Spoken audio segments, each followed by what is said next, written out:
Here is the waterfall. Yeah, buddy! That's the name of the waterfall. Tat Mok Waterfall. Woo!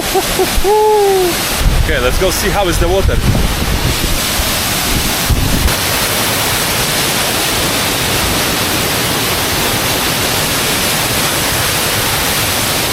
Hell yeah! Yeah, buddy!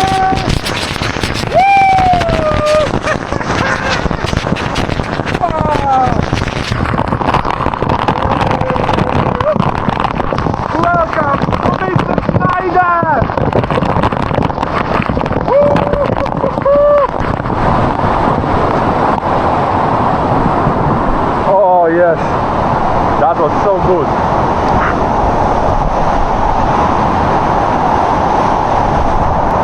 Here you go, waterfall in Chiang Mai, Thailand.